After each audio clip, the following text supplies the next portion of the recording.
Audio Jungle.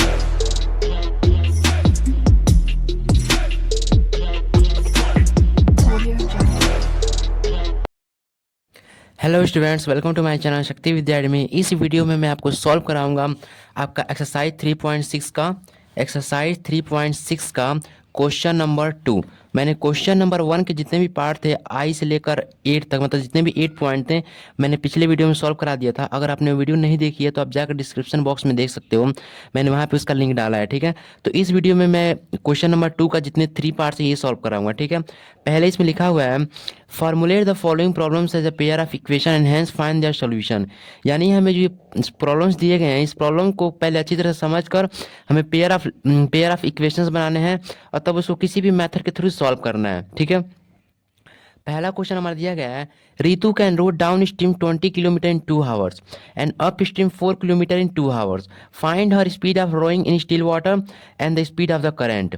देखिए, यहाँ पे रितु जो है वो क्या करती है, डाउन स्ट्रीम मतलब होता है ना, स्ट्रीम मतलब होता है धारा, यानी जो समुद्र की धारा या किसी नदी की धारा है, जिस तरफ नदी की धारा बह रही है ना, उसी तरफ ये रितु क्या कर रही है, अपने नाव को लेकर नाव को चला रही है, एकदम धारे के ही दिशा में, मतलब सेम दिशा में धारा भी चल रही है और लहरें भी चल रही हैं और उसी दिशा में ये भी क्या कर रही है, अपने नाव को चला रही है। तो 20 किलोमीटर चलती है 2 घंटे में। And upstream 4 kilometres in 2 hour. Upstream मतलब धारा के बिल्कुल उल्टा, यानी अगर इस इधर से धारा बह रही है, इधर से अपना क्या कर रही है, वो अपना जहाज चला रही है, तो वो 4 किलोमीटर चलती है सिर्फ 2 ही घंटे में, क्योंकि धारा उसके स्पीड को कम कर रही है ना यहाँ पे।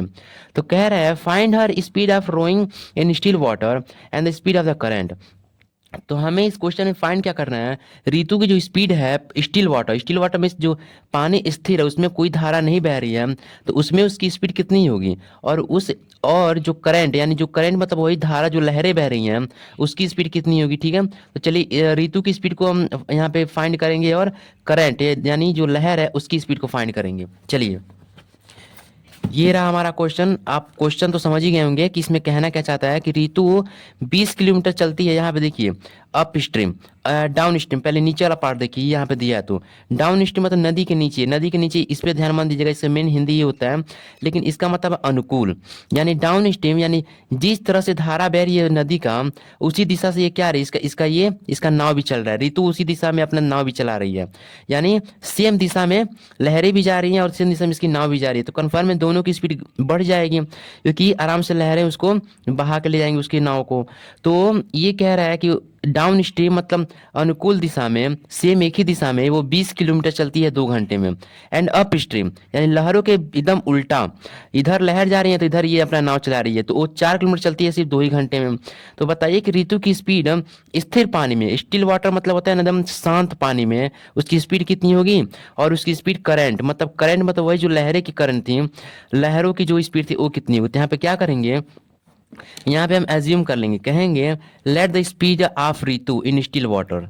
लिखेंगे यहाँ पे late the speed of Ritu in still water. इसका मतलब ये कि हम क्या मान लेते हैं, 10 किलोमीटर पर आवर। हमने जो ऋतु की स्पीड थी एकदम स्थिर पानी में, शांत पानी में, उसकी स्पीड कितनी हो गई ऋतु की, 10 किलोमीटर पर आवर हो गई। और क्या पूछ रहा है, स्पीड ऑफ द करंट, तो आप लिखेंगे let the speed of current, इसको वाई किलोमीटर मान लेते हैं, y kilometre per hour. Speed of current मतलब धारा लहर की स्पीड कितनी हो जाएगी, be y kilometre per hour. अब देखिए स्पीड ऑफ ऋतु, अब देखिए speed of Ritu while rowing upstream, इसका भी मैं मतलब समझा देता हूँ। अब देखिए, अब ऋतु की स्पीड जब अप स्ट्रीम जाएगी, मतलब ये कि एकदम धारे के बिल्कुल विपरीत में जाएगी, तो उसकी स्पीड कितनी होगी। तो ये बताइए, जब इधर से इधर धारा, इधर लहर बह रही है और उसी की दिशा में उल्टा जा रही है, तो लहर क्या करेगी, इसकी स्पीड को कम कर देगी, यानी ऋतु की स्पीड और इसकी स्पीड में माइनस हो जाएगा, क्योंकि वो कम कर देगी इसकी स्पीड को। तो यहाँ पे लिखेंगे x minus y kilometre per hour. X में से वाई इस ऋतु की स्पीड और लहर की स्पीड क्या हो जाएगी, घट जाएगी आपस में, क्योंकि इसी की वजह से इसको उल्टा रोक देगा। तो इसमें x minus y kilometre per hour हो जाएगी। और speed of Ritu while rowing downstream, अब क्या कर रही है, अब जो ऋतु है वो एकदम लहर की ही दिशा में जा रही है। जिस तरह से लहर बह रही है उसी दिशा में अपना क्या करे, नाव चला रही है। तो लहर क्या करे, इसके नाव की स्पीड को और बढ़ा देगी, यानी ऋतु की स्पीड और लहर की स्पीड दोनों आपस में जुड़ जाएगी। तो लिखेंगे यहाँ पे x plus y kilometre per hour. ये ऋतु की स्पीड हो गई शांत पानी में, और ये लहर की स्पीड हो गई। ठीक है, अब देखिए ये हमने ऐसे कर लिया। अब यहाँ पे लिखेंगे according to question, according to question. अब क्वेश्चन के अकॉर्डिंग अपने क्वेश्चन सॉल्व करेंगे। देखिए क्वेश्चन में क्या दिया है, पहले मैं आपको एक इक्वेशन बता दूं। क्या होता है, डिस्टेंस इक्वल टू, ये आप पढ़े होंगे छोटे क्लास में, distance equal to speed into time. ये पढ़े हैं कि नहीं कभी, ये जरूर छोटे क्लास में पढ़ाया जाता है। इन दोनों स्पीड टाइम और डिस्टेंस का इक्वेशन होता है, फार्मूला होता है कि अगर हमें दूरी निकालनी है तो स्पीड इनटू टाइम करना पड़ेगा। मतलब इन दोनों का आपस में मल्टीप्लाई तो दूरी निकल जाएगी। तो इसी इक्वेशन पर हम सॉल्व करेंगे। देखिए हमारा स्पीड क्या दिया गया है, स्पीड हमारा निकल के आ गया है। चलिए अकॉर्डिंग टू क्वेश्चन हमारा दिया गया है ऊपर, यहाँ पे लिख देखेंगे Ritu can row downstream. Downstream मतलब क्या, एकदम उल्टा जा रही है। डाउन स्ट्रीम के लिए हमने क्या माना था, डाउन स्ट्रीम मतलब एकदम सीधा जा रही है लहर की दिशा में। तो हमने क्या माना था, एस प्लस वाई किलोमीटर पर माना था। तो हमारी ये हो गई हमारी क्या स्पीड, यहाँ पे लिखेंगे यस प्लस वाई हो गया। ठीक है, और टाइम कितना ले रहा है, टाइम ले रही है 2 घंटे। डाउन स्ट्रीम जा रही है 2 घंटे टाइम ले रही है। तो यहाँ पे क्या लिखेंगे, टाइम, टाइम यहाँ पे 2 घंटे मल्टीप्लाई कर दीजिएगा इक्वल टू, और कितना किलोमीटर चल रही है, 2 घंटे चल रही है डाउन स्ट्रीम लहर की दिशा में। तो कितना किलोमीटर जा रही है, 20 किलोमीटर, यानी इक्वल टू डिस्टेंस, यहाँ पे क्या आ जाएगा 20 किलोमीटर। अब क्या हो गया, ये हमारा इक्वेशन बन चुका है। ये हमारा टाइम हो गया, ये हमारी स्पीड हो गया, इक्वल टू डिस्टेंस हो गया। तो ये हमारी स्पीड में पता चल गया ना कहाँ से निकालना है, डाउन स्ट्रीम से निकालना, क्योंकि डाउन स्ट्रीम के वो दिशा में जा रही है, लहर की दिशा में जा रही है। इसको मल्टीप्लाई करके सॉल्व कर लीजिए, 2x हो जाएगा प्लस 2y इक्वल टू 20। और ये हमारा इक्वेशन फर्स्ट बन गया। अब देखिए दूसरा क्या बोला है, एंड अब वो एंड अप स्ट्रीम मतलब लहर की उल्टी दिशा में जा रही है। तो 4 किलोमीटर चल रही है, तो 4 किलोमीटर इसका डिस्टेंस हो गया। एंड कितने घंटे में चल रही है, 2 ही घंटे में चला पा रही है अपना नाव। 4 किलोमीटर जा रही है बस 2 ही घंटे में। तो हमने डाउन अप स्ट्रीम के लिए क्या माना था स्पीड, हमने अप स्ट्रीम के लिए माना था x minus y kilometre per hour. जब लहर की उल्टी दिशा में जाए तो लहर क्या करेगी, उसके नाव की स्पीड को कम कर देगी, यानी x minus y kilometre per hour, यानी स्पीड हमारी ये हो जाएगी। तो आप लिखेंगे स्पीड और इंटू टाइम। टाइम हमारा कितना लग रहा था, बस 2 ही घंटे में जा रही थी, और कितना डिस्टेंस जा रही थी, बस 4 किलोमीटर। तो ये हमारा हो जाएगा, इसको सॉल्व कर लेंगे हम, 2x यहाँ पे हो जाएगा माइनस 2y इक्वल टू 4। ये हमारा इक्वेशन सेकंड बन जाएगा। ठीक है, अब देखिए हमने 2 लीनियर इक्वेशन सॉल्व कर लिए प्रॉब्लम से। अब इसको हम किसी भी मेथड के थ्रू सॉल्व कर सकते हैं। दोनों का कॉन्फिगरेशन सेम दिख रहा है, तो हम एलिमिनेशन मेथड यूज कर लेते हैं, ताकि हमारा जल्दी से एलिमिनेट होकर आंसर आ जाएगा।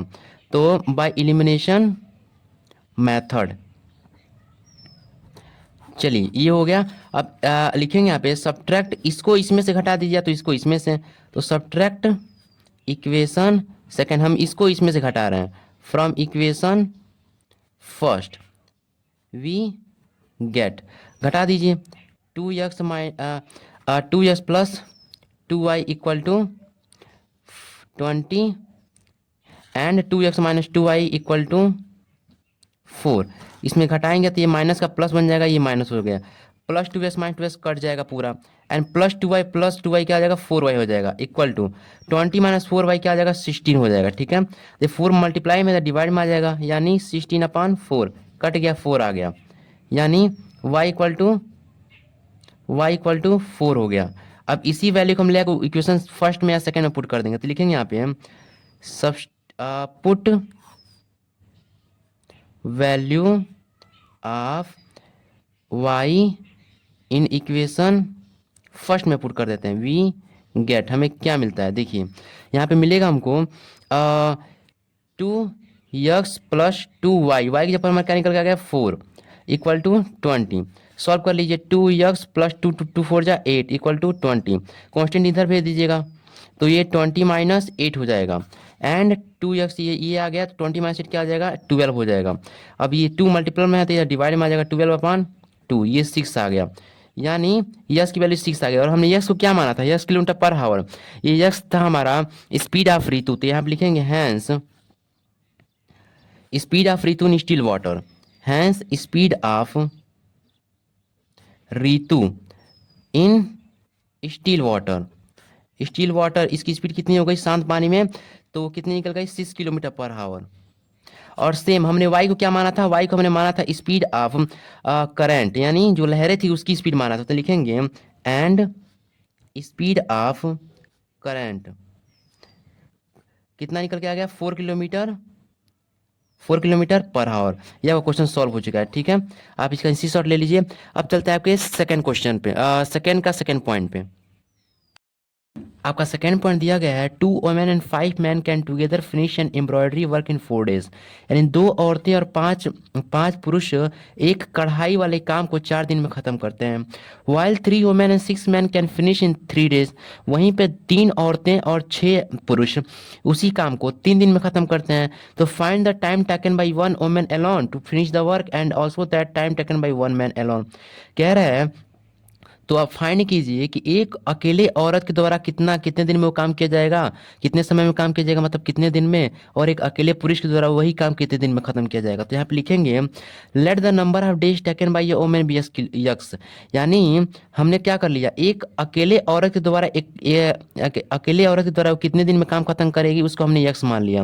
वहीं पे एक अकेले पुरुष के द्वारा वो काम कितने दिन में खत्म करेगा उसको हमने क्या मान लिया, वाई मान लिया। नंबर ऑफ डेज यानी दिन की संख्या, कितने दिनों में वो अकेले आदमी खत्म करेगा उसको हमने वाई मान लिया। तो यहाँ पे लिखेंगे now work done by a woman. अब एक अकेले औरत के द्वारा उस काम को खत्म उस एक अकेले यहाँ पे क्वेश्चन में लिखा है एक अकेले औरत कितना समय लेगी काम करने के लिए, यहाँ पे एक्स मान लिया, और अकेले आदमी कितना लेगा समय उसके लिए हमने वाई मान लिया।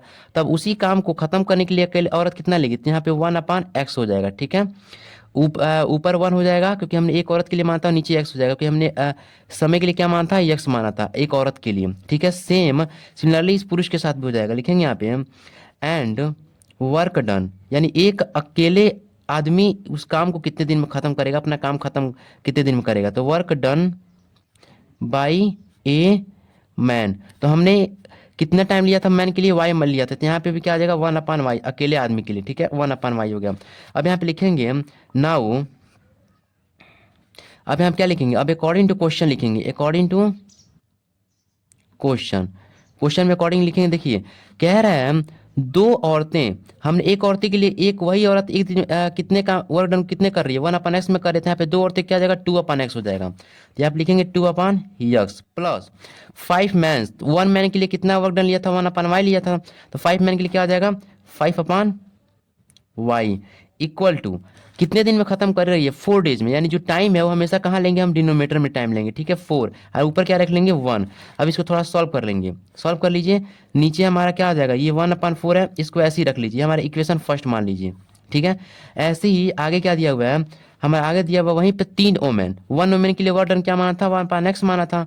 तो 3 वोमेन के लिए क्या हो जाएगा 3/x हो जाएगा प्लस, और क्या बोल रहा है 6 मैन, 1 मैन के लिए 1/y। तो सिमिलरली यहाँ पे क्या आ जाएगा 6/y। ये टाइम कितना ले रहा है, तो टाइम हमेशा डिनोमीटर में डालेंगे, तो टाइम ले रहा है 3 डेज। यहाँ पे नीचे 3 हो जाएगा, ऊपर क्या हो जाएगा 1। ये हमारा इक्वेशन सेकंड बन जाएगा। अब आप देखेंगे जो हमारे 2 लीनियर इक्वेशन बन चुके हैं उसमें ये 1/x 1/y दिया, यानी जितने भी वेरिएबल हैं सब फ्रैक्शन में डिनोमीटर में आ चुके हैं। यानी इसको हम क्या करेंगे, हम लोग इसको रिड्यूस करेंगे। तो लिखेंगे यहाँ पे put 1/x equal to p and 1/y को क्या मान लेंगे q। ठीक है, ये हमने मान लिया, तो इसको हम इक्वेशन थर्ड मान लेंगे। अब क्या करेंगे, इसमें हम पुट करेंगे 1/x को p माना था, तो यहाँ पे 2p हो जाएगा प्लस यहाँ पे 5q हो जाएगा सिमिलरली इक्वल टू 1/4। ये हमारा इक्वेशन क्या बन गया। अब इसको थोड़ा सा हम सॉल्व कर लेते हैं, इसको थोड़ा नॉर्मल पोजीशन में डाल देते हैं। इधर 4 मल्टीप्लाई, इधर डिवाइड में इधर क्या मल्टीप्लाई में, यानी ये पूरा इस टर्म को मल्टीप्लाई करेगा। 4 2 जा 8p प्लस 4 5 जा 20p इक्वल टू हमारा क्या आ गया 1। ये हमारा इक्वेशन फोर्थ हो गया। सिमिलरली यहाँ पे 1/x को हमने क्या माना था p माना था, तो यहाँ पे 3/x को क्या आ जाएगा 3p हो जाएगा प्लस 6y क्या हो जाएगा 6q इक्वल टू 1/3। इधर 3 मल्टीप्लाई डिवाइड में इधर मल्टीप्लाई हो जाएगा, 3 3 जा 9p प्लस 3 6 जा 18q इक्वल टू 1। ये हमारा इक्वेशन फिफ्थ हो गया। अब ये फोर्थ और फाइव यही हमारा नॉर्मल पोजीशन नॉर्मल फॉर्म में आ चुके हैं इस इक्वेशन लीनियर इक्वेशन को। अब इसको हम सॉल्व करेंगे किसी भी मेथड से। तो यहाँ पे हम किस मेथड सॉल्व करें, चलिए इसको हम सॉल्व करते हैं सब्स्टिट्यूशन मेथड से। ठीक है, तो पहले इसका स्क्रीनशॉट ले लीजिए यहाँ से। चलिए सॉल्व करते हैं। अब यहाँ पे मिस्टेक हो चुका है, यहाँ पे ये पी नहीं क्यों रहेगा। ठीक है, इसको से ध्यान से देख लीजिएगा। ये अब सब्स्टिट्यूशन मेथड से सॉल्व करेंगे। ये हमारा चौथा इक्वेशन है, हमारा पांचवा इक्वेशन हो चुका है। तो चौथे इक्वेशन से हम लोग पी की वैल्यू निकालेंगे, तो क्यू की वैल्यू निकालेंगे। लिखेंगे यहाँ पे from equation fourth we get, किसका वैल्यू निकाले हम, चलिए हम क्यू की वैल्यू निकाल लेते हैं। तो 8p इधर जाएगा तो क्या जाएगा -8p हो जाएगा, यानी 20q equal to 1 minus 8p। यहाँ पे 20 मल्टीप्लाई में तो इधर डिवाइड में आ जाएगा, यानी 1 minus 8p upon 20।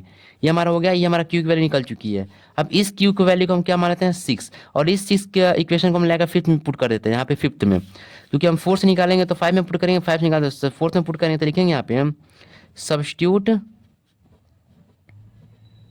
Value of 6 in value of q in equation fifth we get, हमें क्या मिलेगा 9p दिया गया है, तो 9p रख लीजिए प्लस 18q, यहाँ पे q दिया गया है तो 8q की जगह क्या रख लेंगे 1 minus 8p upon 20 equal to 1। इसको सॉल्व कर लीजिए नॉर्मल, एकदम अच्छे से सॉल्व कर लीजिए, तो ये हमारा क्या आ जाएगा 9p और 18 1 जा 18 मल्टीप्लाई हो गया, एंड 18 माइनस 8 क्या आ जाएगा -8 8 जा 64 का 6 बच गया 1, 8 64 का 4 बच गया 6, 8 1 जा 8 और 8 और 6 14, 144p आ गया, और नीचे क्या आ गया इसके नीचे 20 आ गया इक्वल टू 1।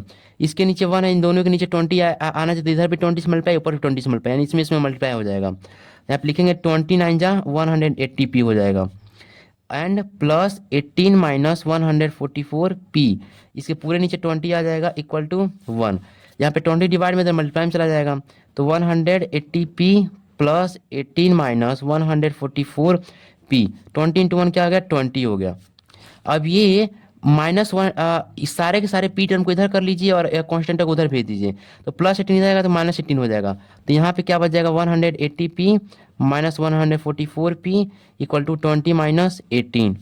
सॉल्व कर लीजिए इसको, इसमें से इसमें जब घटाएंगे तो क्या आ जाएगा, यहाँ पे 6 आ जाएगा, यहाँ पे 5 में से 4 7 में से 4 जा 3 बच जाएगा, एंड 36 आ जाएगा इक्वल टू 20 में से 18 क्या आ जाएगा, यहाँ p हो जाएगा, यहाँ पे क्या आ जाएगा, यहाँ पे बच जाएगा बस 2 बच जाएगा, तो 36 मल्टीप्लाई में डिवाइड में आ जाएगा, एंड p इक्वल टू 2/36, ये कट जाएगा 18 बार में, यानी यहाँ पे p की वैल्यू क्या आ गई 1/18। अब इसी p की वैल्यू को हम ले आकर इक्वेशन सेकंड में पुट करेंगे, जहाँ से हम q की वैल्यू निकाल लेते हैं। यहाँ पे लिखेंगे put value of p in equation sixth में, जहाँ से हम q की वैल्यू निकाल लेते हैं, q equal to 1 minus 8p था, p की जगह पर हमारा क्या आ गया 1/18 आ गया अपॉन 20। सॉल्व कर लीजिए, तो ये 8 1 जा 8 हो जाएगा, यानी 1 माइनस 8/18 होगा, ये दोनों 2 से कटेगा कितनी बार में, ये कट जाएगा 4 बार में, ये कट जाएगा हमारा 9 बार में अपॉन 20, यानी 1 माइनस 4/9/20 हो गया। ये इधर भी 1 है, यानी इधर 9 से मल्टीप्लाई करना पड़ेगा, तो 9 माइनस 4/9 हो जाएगा अपॉन 20, ये हमारा आ गया। इसको और सॉल्व कर लीजिए, 9 में 4 जा 5/9 हो गया अपॉन 20, यहाँ 20/1 है, तो जब 5/9 करेंगे तो 1/20 हो जाएगा, यानी इसको हमने ऊपर 1 को ऊपर चला जाएगा 20 नीचे जाएगा डिनोमीटर में, तो ये कितनी बार कर जाएगा 4 बार में, यानी 1/36 आ गया। ठीक है, अब इस 1/36 हमारे क्यू की वैल्यू आ चुकी है 1/36। अब इस 1/36 को हम ले कहाँ पुट कर देंगे, ले आकर पुट करेंगे हम इक्वेशन फर्स्ट में, जहाँ से हमने रिड्यूस किया था 1/s को और p को।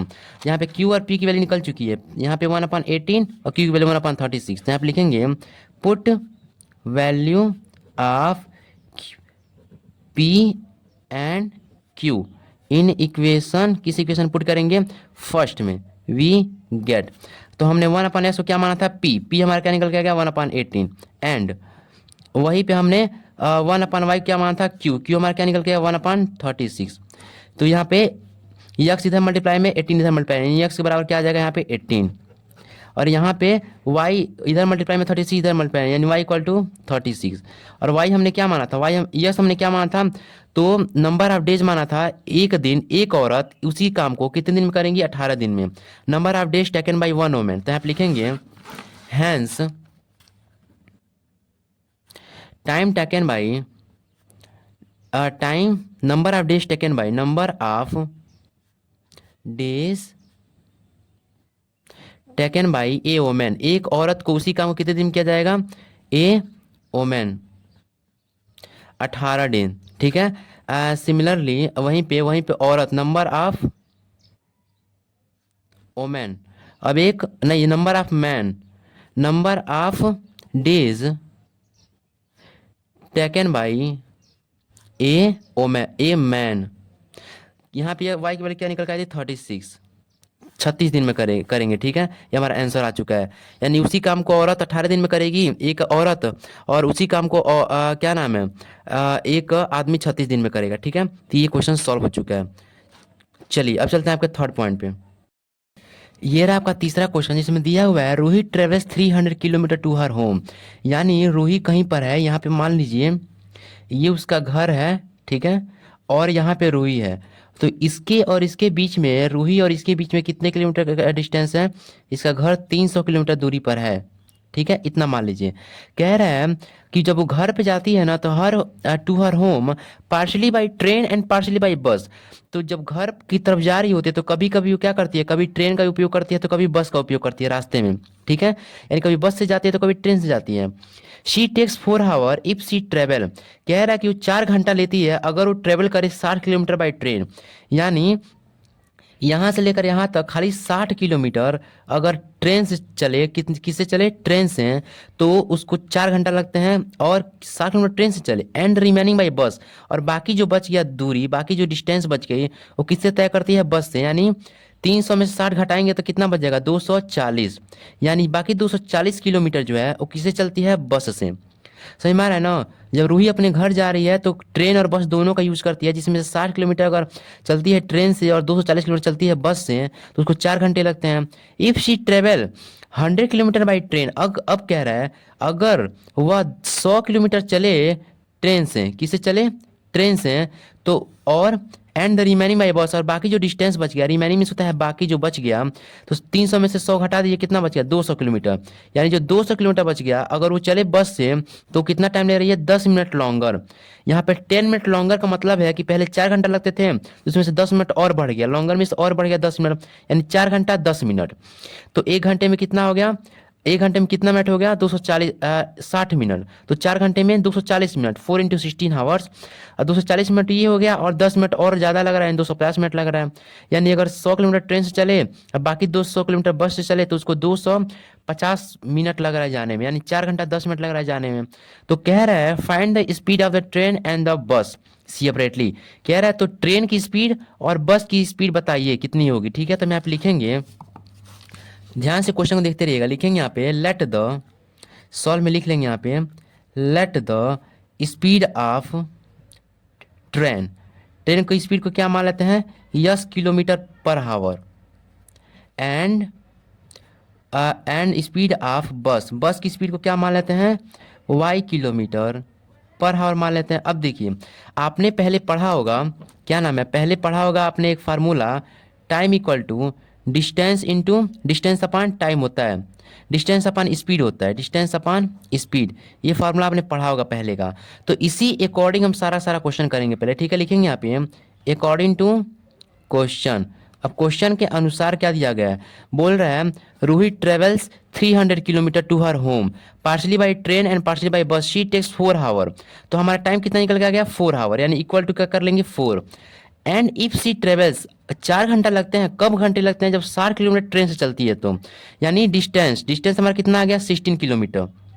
16 किलोमीटर अपान स्पीड, स्पीड हमने ट्रेन की स्पीड को क्या माना था? 10 किलोमीटर पर आवर, क्योंकि 60 किलोमीटर किससे जा रही है? ट्रेन से। और ट्रेन की स्पीड हमने क्या माना था? 10 किलोमीटर पर आवर। यहाँ पे लिख लेंगे 16/x, इस डिस्टेंस अपान स्पीड प्लस, और एंड रिमेनिंग, तो 60 किलोमीटर तो चल दिया उसने, और कितना किलोमीटर और बचा? 240 किलोमीटर और बचा, क्योंकि उसका घर 300 किलोमीटर दूरी पर है।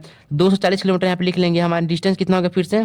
240 किलोमीटर अपान, और एंड रिमेनिंग बाई बस, और बाकी किससे अपनी दूरी तय करती है? बस से। तो बस की स्पीड हमने क्या मानी थी? y किलोमीटर पर है, यानी 240/y। यानी इन दोनों को मिलाकर हमारा के लिए टाइम मिल जा रहा है, distance upon speed equal to time. ये हमारा क्या हो जाएगा? इक्वेशन फर्स्ट हो जाएगा, ठीक है। अब देखिए, अब अगला क्वेश्चन क्या दिया हुआ है? If she travels 100 kilometres by train, यानी 100 किलोमीटर, यानी हमारा डिस्टेंस क्या मिल गया? 100 अपान स्पीड हमने ट्रेन की स्पीड क्या मानते हैं? यक्स प्लस, और बाकी एंड रिमेनिंग बाई बस, और बाकी जो दूरी तय करती है 200 किलोमीटर, वो किससे तय करती है? बस से। और बस की स्पीड हमने क्या मानी थी? वाई, यानी नीचे वाई हो जाएगा स्पीड और ऊपर डिस्टेंस कितना हो जाएगा? 200 किलोमीटर, क्योंकि 200 किलोमीटर बचा और इसको तय करने के लिए इक्वल टू कितना टाइम लग रहा है? 10 मिनट्स लॉन्गर। 10 मिनट्स लॉन्गर का मतलब क्या हो गया? 4 घंटा 10 मिनट, यानी 1 घंटे में मतलब 1 आवर में कितने मिनट्स होते हैं? 60 मिनट। 60 मिनट, तो 4 आवर में कितने हो गए?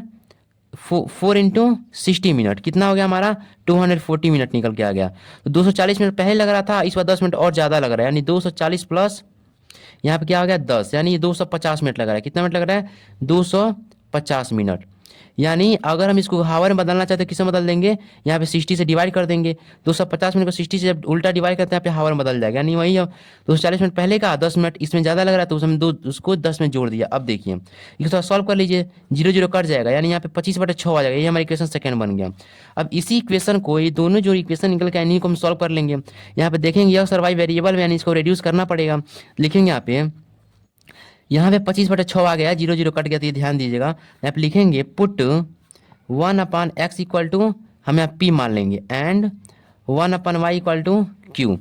इसको इक्वेशन फर्स्ट मान लेंगे, तो यहाँ पे 16/x क्या हो जाएगा? 60p हो जाएगा, प्लस और यहाँ पे 240q हो जाएगा इक्वल टू 4। ये हमारा इक्वेशन थर्ड, ये हमारा इक्वेशन थर्ड था, ये हमारा इक्वेशन फोर्थ बन जाएगा। सेम यहाँ पे 100/x था, तो यहाँ पे 100p हो जाएगा, प्लस 200/y यानी 200q हो जाएगा, इक्वल टू 25/6। ये हमारा इक्वेशन फिफ्थ हो गया। अब क्या करेंगे, हम इसको हम सॉल्व कर देंगे सब्स्टिट्यूशन मेथड के थ्रू, ठीक है। तो हम लिखेंगे बाई सब्स्टिट्यूशन मेथड, ये वाला हम अपना यूज करेंगे सब्स्टिट्यूशन मेथड। तो यहाँ पे पहले इक्वेशन, फोर्थ इक्वेशन हम p की वैल्यू निकालेंगे। लिखेंगे from equation fourth we get, देखिए 16p, आप यहाँ पे 240q इधर माइनस में हो जाएगा, यानी 4 - 240q। यहाँ पे 16 मल्टीप्लाई में डिवाइड में आ जाएगा नीचे, तो p इक्वल टू 4 - 240q/60। ये हमारा p की वैल्यू निकल गई। इसको हम इक्वेशन फिफ्थ मान लेते हैं, सिक्स्थ मान लेते हैं, फिफ्थ मान चुके हैं।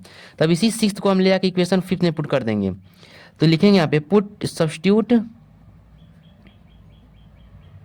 Value of p in equation fifth we gate.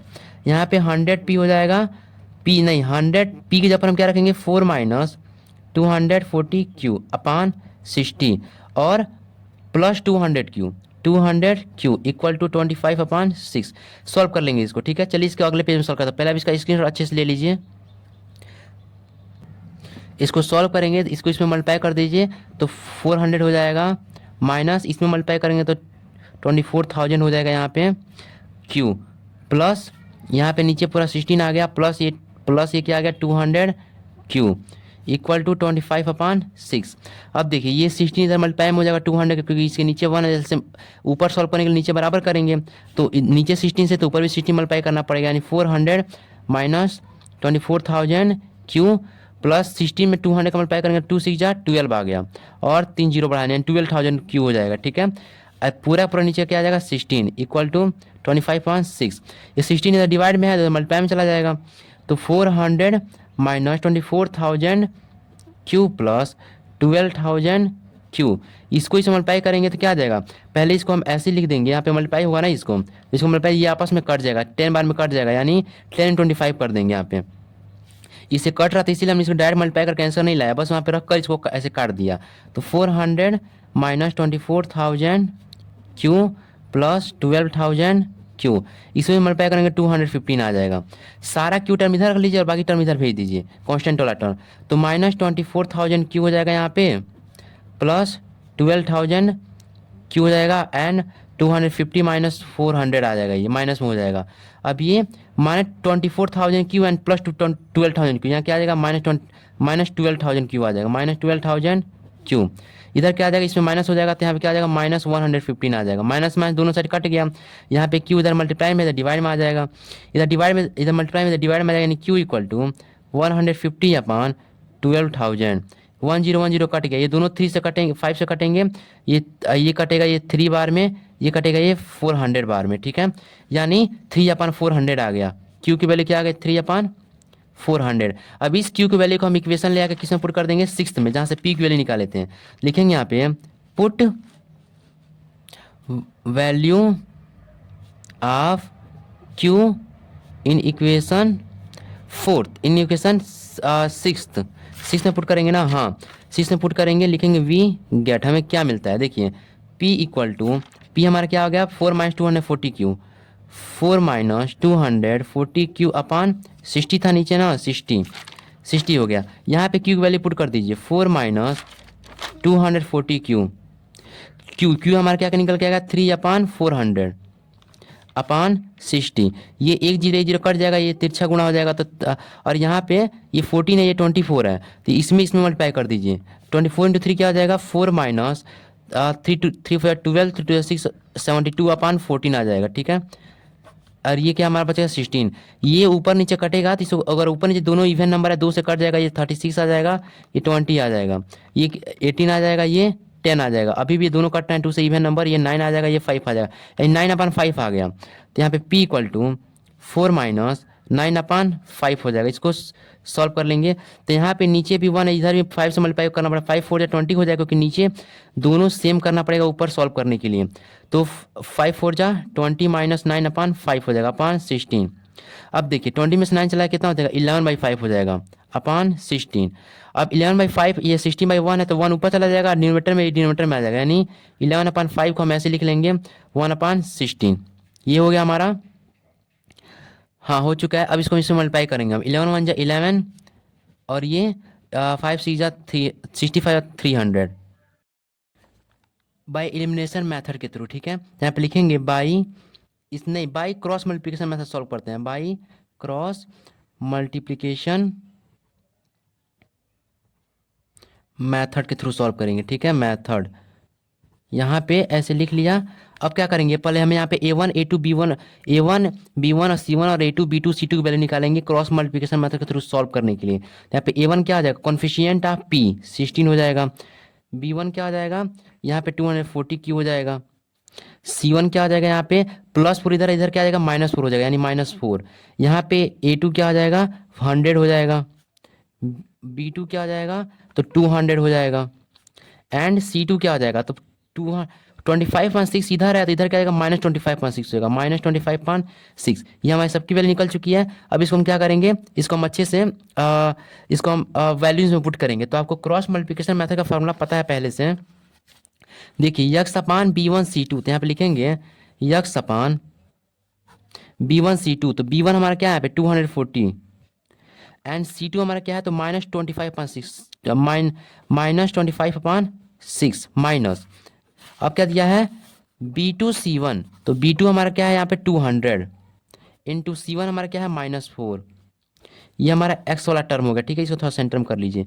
And y क्या दिया है हमारा, y हमारा दिया हुआ है c1 a2, तो c1 a2 हमारा क्या दिया c1 -4 है और a2 हमारा क्या दिया 100 माइनस, एंड उसके बाद दिया है हमारा c2 a1, तो c2 हमारा दिया गया है -25.6 -25/6 इंटू a1 हमारा क्या दिया गया है a1 हमारा 60। ये हमारा y का हो गया। अब हमारा लास्ट 1 वाला टर्म, 1 में दिया है a1 b2, क्या दिया है a1 b2, a1 हमारा क्या है 16 और b2 हमारा क्या है 200, तो 16 into 200 minus a2 b1 a2 हमारा क्या आ जाएगा यहाँ पे 100 इंटू b1 क्या आ जाएगा 240। यहाँ पे लिख लेंगे साइड में, थोड़ा सा जगह नहीं है यहाँ पे, थोड़ा मैनेज कर लीजिएगा इसको। a2 b1 तो a2 हमारा 100 इंटू b1 हमारा क्या आ जाएगा b1 हमारा 240। चलिए सॉल्व करते हैं इसको, ठीक है। अब इसको हम जब सॉल्व करेंगे तो इसको देखिए कैसे सॉल्व करेंगे। इसको थोड़ा और ऊपर ले आएंगे यहाँ पे, अब दिख रहा है आपको, हाँ चलिए सॉल्व करते हैं। रुक जाइए, थोड़ा सा इसको मैनेज करना पड़ेगा, ये आसपास सामने नहीं आ पा रहा है। हाँ अब सामने आ गया होगा, हाँ चलिए यहाँ पे इसको रख के ऐसे सॉल्व करेंगे। हाँ, इसको इससे मल्टीप्लाई कर देंगे तो यहाँ पे देखेंगे ये दोनों ये कटने वाला है, तो ये किनारे से मल्टीप्लाई ये दोनों कट रहा है, यानी ये 6 से कटेगा, ये 6 इससे काट देगा, 6 या 24, यहाँ पे 0 आ गया।